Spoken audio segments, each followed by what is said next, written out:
amigo concurseiro, hoje vamos dar início, né, à parte de somente exercícios da banca CESP-UNB, né? Você que vai fazer, você que está estudando já a parte teórica, claro, entrando aí no meu site, né, www.lfconcurso.com.br, você pode, claro, tem material teórico e também tem a parte de exercícios. E aí, claro, a gente separa, né, por bancas. E aí a gente vai dentro dessas bancas separando por determinados temas.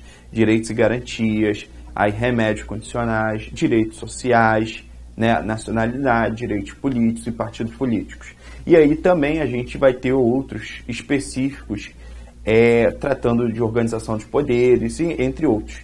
Só que aqui eu vou focar especificamente o artigo 5º até o artigo 17. A gente vai tratar dos direitos e garantias fundamentais. O título 2 da nossa Constituição, né? E claro, o CESP-UNB, a gente tem que analisar a parte, o exercício, né? Como é que é cobrado, a banca cobra isso na hora da prova, e a gente vai ver as suas principais características e, claro, botando embasamento teórico, doutrinário e jurisprudencial. A gente tem que ficar também ciente que essa banca é uma banca que cobra muita jurisprudência sobre determinados assuntos, né? Ela cobra muita coisa em relação a súmulas, a jurisprudência do STF, ela cobra muito ligado a isso. Então a gente tem que ter muito cuidado com essa banca. E claro, quando a gente fala da banca CESP-UNB, as principais características dessa banca, antes de a gente começar a entrar nas questões, a gente tem que ver que essa banca ela trabalha com alternativa certo ou errado. Em regra, ela trabalha assim. As exceções são quando os órgãos próprios eles pedem que seja de A, B, C, D e E, né? Aí que o CESP trabalha com múltipla escolha. Fora isso, ele vai trabalhar com um certo ou errado, né? E, em regra, a quantidade de questões, quando vem assim, é entre 120 ou prova de 150 questões, né? É claro que tem português, vai ter informática, tem administrativo, tem constitucional, né? Tem a parte específica. Então, quando a gente vê uma banca CESP-UNB, é uma prova bem longa, é uma prova extensa, e muitas das vezes eles colocam também a redação. A gente tem que parar para pensar o seguinte: quando a gente tem essa banca e ela é trabalhada entre certo e errado, também temos aqui uma situação que não é normal das bancas. Quando a gente tem uma questão errada, quando você erra uma questão, logo pode ser anulada, segundo se estiver no edital, uma certa, né? Então, numa banca, numa prova que tiver 120 questões, meu amigo, se tu acertar 60 e errar 60, você tem 0, né? Fica triste, fica infeliz que você zerou a prova, né? Diferente de outras provas, que se fosse de múltipla escolha, se você acertar 60, logo você tem 60 pontos garantidos, né? Essa banca, infelizmente, ela não deixa essa brecha. Então, mas ela tem a alternativa, se tiver expresso no edital, alternativa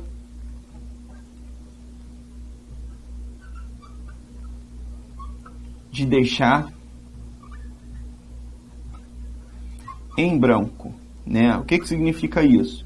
Uma questão que você não saiba nada sobre o assunto, você não estudou, você estudou há muito tempo atrás, ou você estudou bem vagarosamente, bem assim superficialmente, e o CESP cobrou bem essa questão de determinado assunto bem aprofundado. Você não sabe nada sobre isso, não dá para você chutar. O que você pode fazer? Deixar a alternativa em branco, coisa que outras provas, em regra, não podem, né? Você não pode deixar em branco. Poder até você pode, só que não vai poder garantir o ponto, né? Você colocando alguma questão, errar, maravilha. Mas no CESP, se você botar errado, provavelmente, se estiver no edital, vai anular o quê? Uma resposta certa. Tranquilo? Beleza? Então temos que tomar muito cuidado com isso. Por quê? Essas provas, as provas ligadas ao CESP, são provas estratégicas. Você não, na verdade, você não pode ter brecha no chute. Você só pode chutar no último momento, né?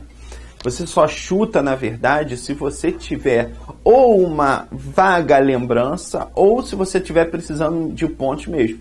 Mas fora isso, você só vai responder as questões que você tem o quê? Primeiramente, a certeza. Tranquilo? Você primeiro responde as que você tem absolutamente certeza e depois você começa a analisar as outras. Tranquilo? Beleza. Vamos agora analisar cada questão dos direitos e garantias fundamentais, né? Ligado ao direito constitucional, hoje a banca SASP-ANB, ela mistura muito o direito administrativo com o constitucional, com o direito penal e entre outros, tá? Então a gente tem que ter muito cuidado com essa ligação entre os ramos do direito, né? A gente tratar de ato administrativo, regime previdenciário, Estatuto, Lei 8.112, né? Então a gente tem essa interligação dos direitos. E claro, o direito constitucional, por ser um direito tão base para outras ramificações de direito, direito administrativo, direito penal, direito civil, direito eleitoral, então a gente tem que estar muito ciente também com a legislação infraconstitucional, né? A gente tem que tomar cuidado com isso. Vamos analisar agora as questões. A gente vai analisar primeiramente o artigo 5º da Constituição Federal, né? Vamos analisar tópico por tópico, claro, respondendo as questões e fazendo embasamento teórico. Vamos lá, questão primeira, né? A questão 1. A questão 1 trata do SASP-ANB em 2011, Tribunal de Contas da União, Auditor Federal. Aí vem a primeira coisa, ó, as pessoas jurídicas de direito privado, as pessoas jurídicas de direito privado ou público são destinatárias dos direitos e garantias fundamentais compatíveis com sua natureza, né? A primeira questão ela colocou lá: as pessoas jurídicas são, tanto direito público e direito privado, são destinatárias dos direitos e garantias fundamentais compatíveis com sua natureza. Vamos analisar. Primeiro, a gente tem a Teoria Geral dos Direitos e Garantias Fundamentais, né, a Teoria Geral do Direito, que fala que os destinatários dos direitos e garantias fundamentais são todas as pessoas físicas e jurídicas, né? Aplica-se para as pessoas físicas e as pessoas jurídicas essas garantias. Mas pessoas jurídicas de direito público ou de direito privado? Para as duas.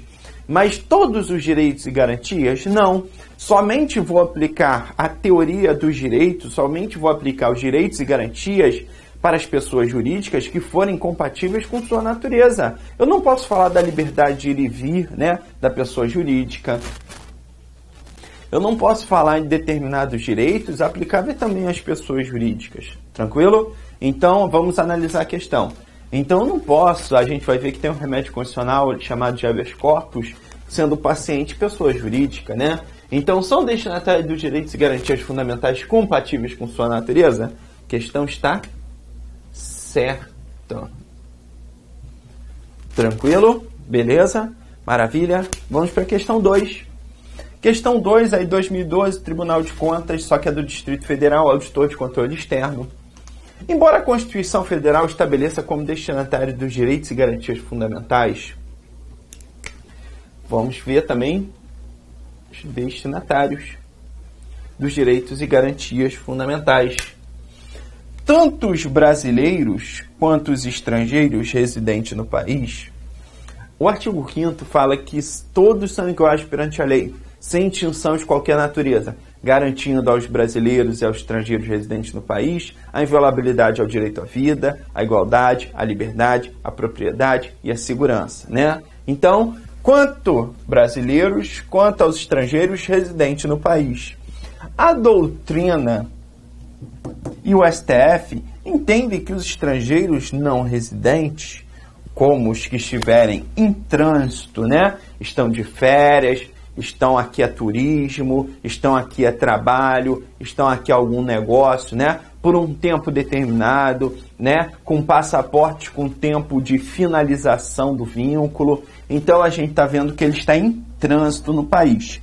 Também fazem jus a todos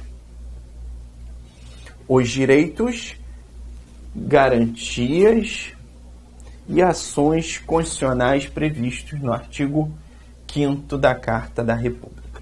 A pergunta é, realmente, brasileiro tem direitos. Os estrangeiros residentes no país também têm direito. E os que não estão não são residentes no país. Têm direitos? Tem. A doutrina e o STF entendem que os estrangeiros que não estiverem em trânsito no país fazem jus também aos direitos e garantias. Porém, a questão ela trouxe o quê? Jus a todos os direitos, garantias e ações constitucionais. A gente tem que analisar que o artigo 5º temos lá chamada de ação popular. A ação popular, para anular um ato lesivo ao patrimônio público, qualquer cidadão, né? E óbvio, a gente sabe que cidadão é um brasileiro que possui a capacidade eleitoral ativa, né? A alistabilidade, possui essa capacidade eleitoral. Então, logo, o estrangeiro não residente no país que estiver em trânsito não faz jus a essa garantia constitucional. Então, a questão aqui está errada, porque colocou que faz jus a todos os direitos, ações, garantias e ações constitucionais. A questão está errada. Questão 3. Os direitos previstos na Constituição alcançam tanto as pessoas naturais, brasileiras ou estrangeiras, no território nacional, como as pessoas jurídicas, né? Aqui a questão ela veio trazendo, de 2014, da SUFRAMA, nível superior, veio trazendo um conceito bem básico, né? Na verdade, a gente fala que os direitos previstos na Constituição alcançam tanto as pessoas naturais, aqui ligadas às pessoas físicas, sejam elas brasileiras, sejam elas estrangeiras, no território nacional, bem como as pessoas jurídicas. Aqui a questão ela não quis falar todos, somente alguns direitos. Ela colocou também são aplicados às pessoas jurídicas? São. Todos não, mas a questão não botou todos. Então a questão ela aqui está certa. Tranquilo, galera? A gente tem que analisar muito isso, né? E observar que a Constituição, no artigo 5º, ela fala dos destinatários, os brasileiros e os estrangeiros residentes no país. Só que, doutrinariamente, se coloca, na teoria geral, que são aplicáveis também tanto para os estrangeiros que estiverem em trânsito no nosso território. E, claro, alguns direitos são aplicáveis, sim, nas relações entre pessoas jurídicas, né? Então, a gente vê que temos aqui algumas previsões para ser aplicado esse direito às pessoas jurídicas. Por exemplo, direito à imagem, né? Direito ao patrimônio,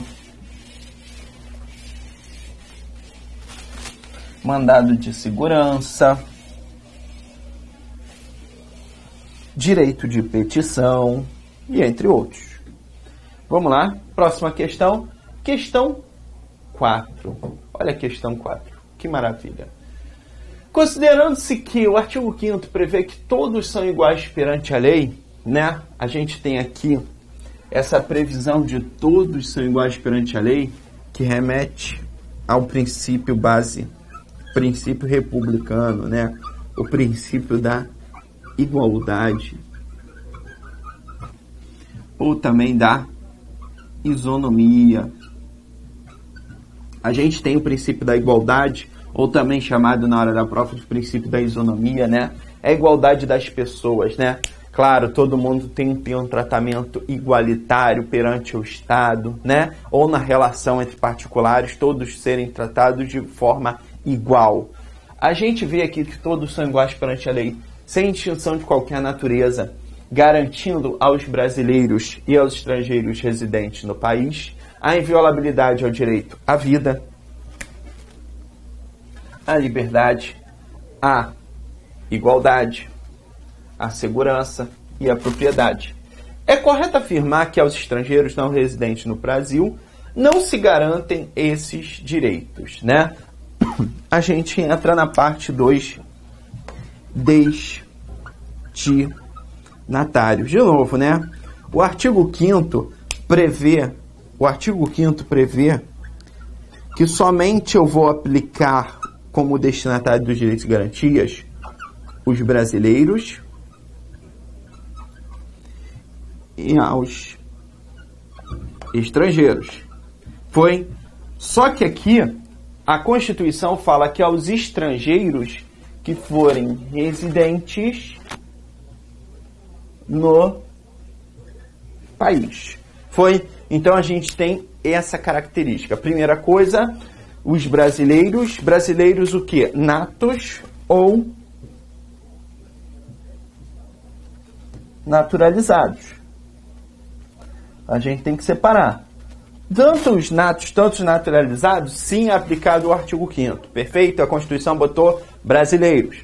Só que ela botou aos estrangeiros que forem residentes no país. Tem direito à vida, à liberdade, à igualdade, à segurança e à propriedade. Perfeito. Só que aí, um estrangeiro que tiver em trânsito no nosso território, tiver de passagem, ele não faz jus ao direito à vida?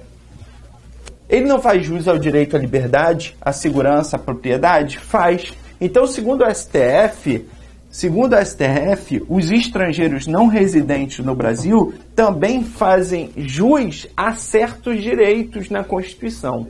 Não a todos, mas a certos direitos aplicáveis também aos estrangeiros não residentes no país.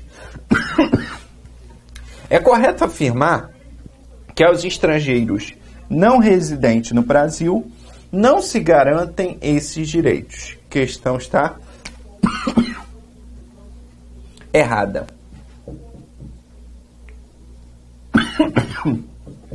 Questão errada. Tranquilo? Beleza? Maravilha. Fechamos essa parte aqui. A questão número 4. Questão 5. Segundo posição majoritária do Supremo Tribunal Federal, a realização de pesquisas em células-tronco embrionárias ofendem o direito à vida, assim como o princípio da dignidade da pessoa humana. Essa questão hoje, na verdade, a gente já vê tranquilamente, a gente já faz até mais tranquilamente como na época, em 2010. Por quê? As células-tronco, na verdade, estava sendo, na época, sendo muito questionado no âmbito do direito. E, óbvio, veio a lei de biossegurança, que trata das células-tronco, manipulação em células embrionárias, né? Células in vitro, tudo, né? E o então Procurador-Geral da República, que é o chefe do Ministério Público da União, enviou uma ação direta de inconstitucionalidade questionando o STF se a realização de pesquisas com células-troncos embrionárias vivas ofende o direito à vida, assim como o princípio da dignidade da pessoa humana. E o STF entendeu que não.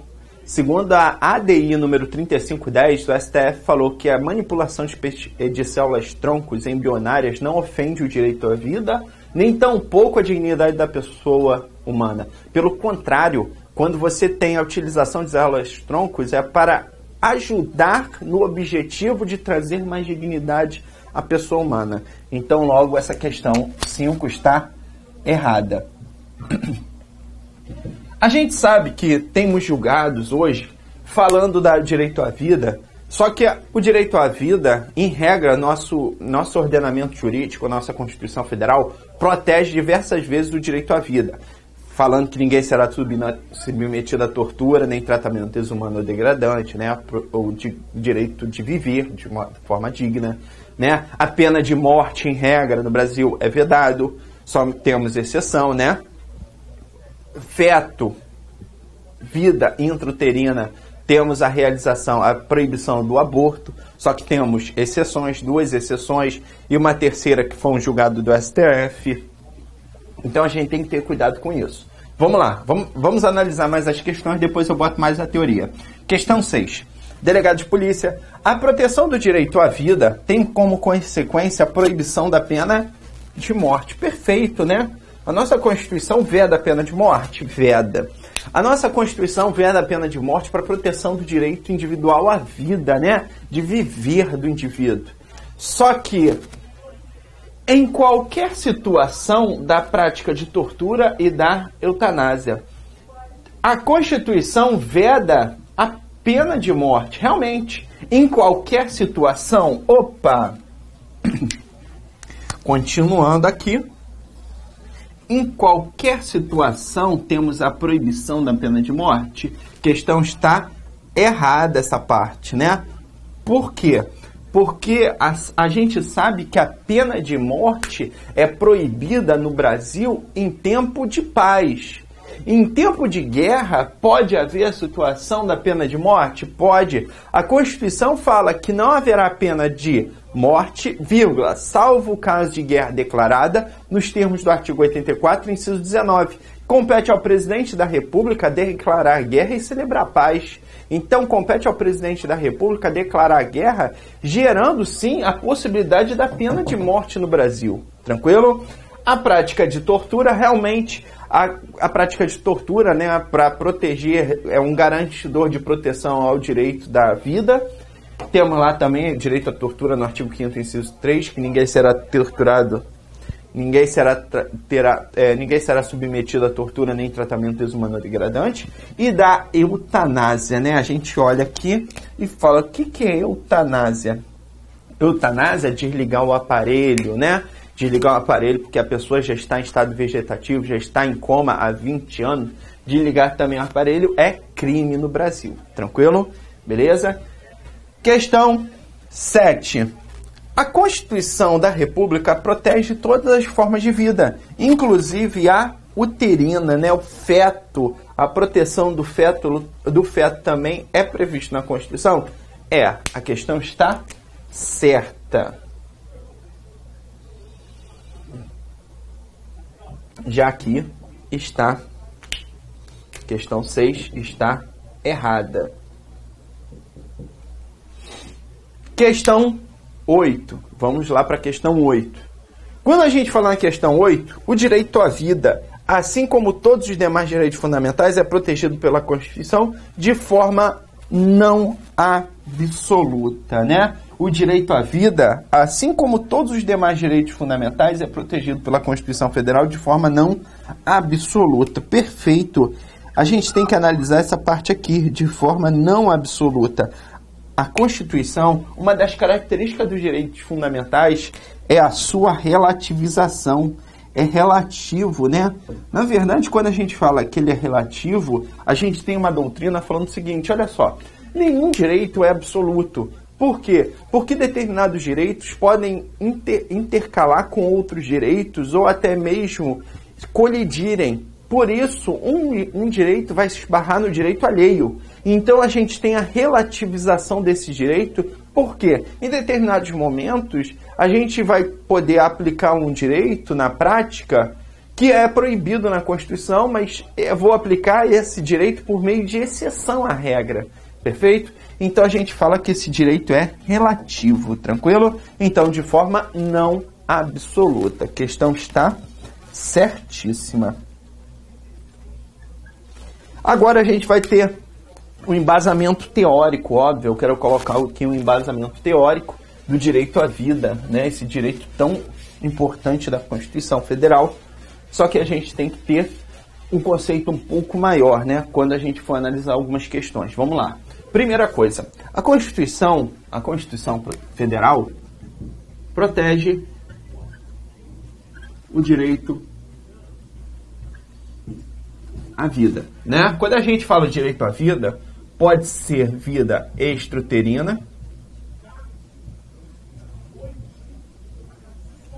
pode ser a vida intrauterina, né? A gente tem a vida extrauterina, fora do ventre materno, e a vida intrauterina. Quando a gente fala a Constituição protege o direito à vida da forma extrauterina, é porque a gente tem aqui a proibição da pena de morte. Então, regra, proibição da pena de morte. Foi? Então, direito à vida, a regra é a proibição da pena de morte da pessoa que está viva, né? Que está aqui no mundo externo. Só que a gente tem a exceção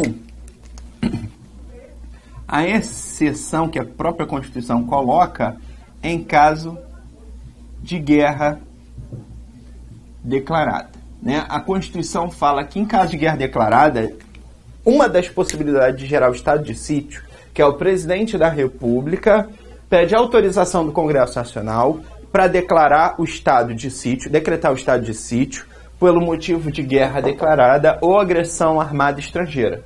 Foi? Então, nesse caso, a gente tem uma guerra declarada, aí sim que há a previsão constitucional de ter o quê? Pena de morte no Brasil. Perfeito? E aí a vida intrauterina, né? A Constituição protege também? Protege a vida intrauterina, né? Quando temos lá o crime de aborto, né? A Constituição veda o aborto e o Código Penal também, no artigo 124, veda o aborto. Só que aí a gente tem também exceções. Na verdade, aqui a gente tem 3 exceções, né? A gente tem 3 exceções. Primeira coisa, em relação ao estupro, né? O aborto sentimental. A mãe pode realizar o aborto quando for oriundo de estupro. Segundo, risco de vida, né? A mãe está com risco de vida, pode vir a morrer se continuar com a gestação. E por fim, a arguição de descumprimento do preceito fundamental, número 54 do STF, que falou sobre o feto anencéfalo, né? O feto anencéfalo não tem vida em sentido jurídico, por isso ele não está protegido ao direito à vida, porque ele não tem vida em sentido jurídico. Perfeito? Tranquilo, então? Fechamos aqui essa parte, né? Obviamente o direito à vida, que tem uma previsão enorme, claro, e a Constituição, o Código Penal, entre outros ramos do direito, protegem o direito à vida. Continuando, no constitucionalismo, a existência de discriminações positiva iguala materialmente os desiguais, né? A gente tem que analisar a primeira coisa no constitucionalismo. Aí você, professor, o que é essa palavrinha aqui tão bonita, constitucionalismo, que ninguém fala que merda é essa, né? Você tem que primeiro saber que constitucionalismo é um movimento social. Está ligado ao movimento social, né? Obviamente, a gente tem um constitucionalismo absolutista, que eram os antigos, né? Temos os constitucionalismos ligados à liberdade, ao constitucionalismo social e o constitucionalismo atual, que é o de hoje, né? Então, isso é um movimento social na nossa sociedade que vai criar determinadas situações no âmbito do direito. E aí a questão veio no constitucionalismo, como se falasse assim, hoje, a existência de discriminações positivas, né, a gente chama de discriminações positivas, iguala materialmente os desiguais. A gente tem a igualdade material e a igualdade formal. Quando a gente fala igualdade formal, fala que todos são iguais perante a lei. Beleza? Todos são iguais perante a lei. A lei, o Código Penal é igual para todos. Perfeito. Né? Então se matar uma pessoa, vou responder pelo crime de homicídio. Se uma pessoa matar a outra pessoa, responde pelo crime de homicídio. Porque todos são iguais perante a lei. Né? Mas só que a nossa Constituição, em determinados momentos, ela fala que para certas situações, por exemplo, regime previdenciário. Regime previdenciário para homem é uma coisa, para mulher é outra, né? A aposentadoria para o professor já é outra coisa, né? Então, a gente vê que existe uma discriminação aqui, nesse momento, né?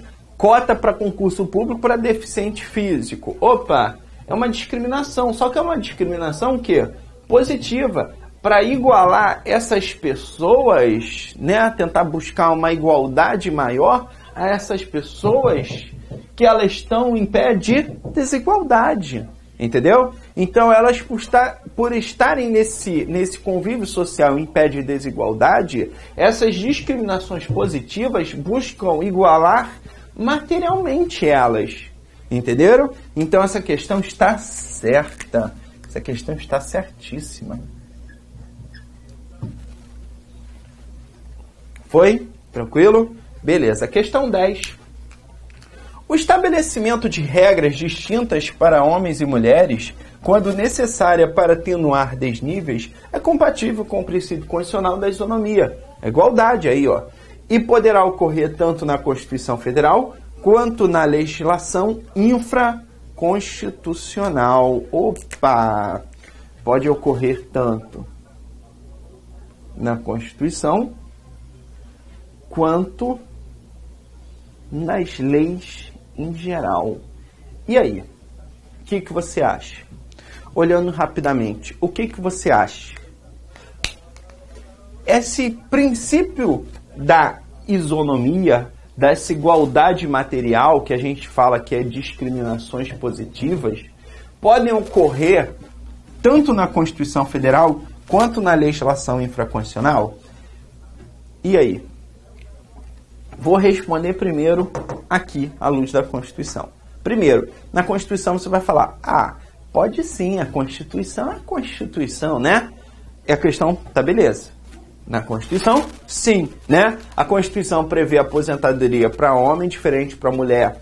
A Constituição prevê o serviço militar obrigatório para o homem e facultativo para a mulher e para os eclesiásticos. Olha a discriminação, né? Continuando. A Constituição prevê reservar um percentual de vagas para os deficientes físicos. Na Constituição. Perfeito. A discriminação pode ocorrer na Constituição? Pode. Só que aqui ele colocou quanto também na legislação infraconstitucional. E aí? Quanto? Esse quanto no sentido tanto na Constituição e também na legislação infraconstitucional está certo? Será que na legislação infraconstitucional, numa lei, pode criar discriminação? Pode. Lei 8.112 do Servidor Público reserva 20% de até 20% do quadro de vagas na que a Constituição não delimita. E a lei ela coloca o percentual de até 20% para deficiente. Ela não criou uma discriminação positiva? Não, ela não criou desníveis? Criou. Foi. Continuando. A lei de cotas para negros, pardos e índios, universidade pública, legislação infraconstitucional, né, para concurso público em âmbito federal, estadual, municipal, legislação infraconstitucional. E eu vou dar um exemplo para vocês, né? Aqui no Rio de Janeiro, no município do Rio de Janeiro, tem um metrô. E às vezes eu estou atrasado, o que eu faço? Eu pego um metrô para ir mais rápido, né? Só que o metrô, em determinados horários, aqui no município do Rio, eles falaram que é exclusivamente determinados vagões somente para as mulheres, né? E eu, uma vez, sem querer, querendo, eu entrei nesse vagão feminino. E aí, quando eu olhei assim, o que eu tenho que fazer? Eu tenho que sair desse vagão e entrar no outro. Por quê? Porque a lei fala que o estabelecimento de regras distintas para homens e mulheres, outros vagões, mulheres, aqui, esses são exclusivos de vocês, quando necessárias para atenuar desníveis, é compatível com o princípio constitucional da isonomia e poderá ocorrer tanto na Constituição, tanto na legislação infraconstitucional. O exemplo, metrô. A questão está certa. Foi? Tranquilo? Maravilha. Vamos para a última questão aqui. A Constituição Federal estabelece direitos e garantias fundamentais de todas as pessoas, de tal modo que não deve haver quaisquer forma de discriminação, reconhecendo os direitos aos homossexuais e igual valoração jurídica nas relações homoafetivas, né?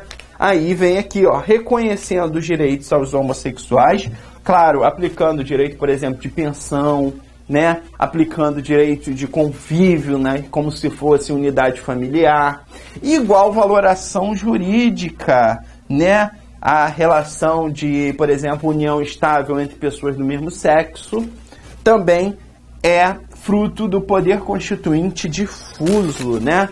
A gente fala que isso daqui é fruto do poder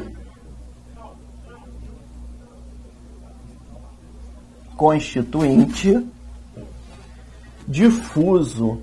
Por quê? Porque, na verdade, isso daqui está mexendo lá no artigo 226, parágrafo 3º, né? Que fala da família. A família é constituída entre o homem e a mulher. Só que, homem e mulher somente a família? Não. A gente tem a Constituição aqui falando menos, no sentido de querer falar mais. A gente pode ter unidade familiar como pessoas do mesmo gênero, né? Pessoas do mesmo sexo, e temos as relações homoafetivas igual valoração jurídica. A questão aqui está certo, tranquilo? Foi? Beleza? Maravilha, galera. Fechamos esse bloco de questões. Já, no próximo bloco, a gente resolve ainda mais, tá? Sempre trazendo mais teoria. Um forte abraço. Nos vemos no próximo bloco.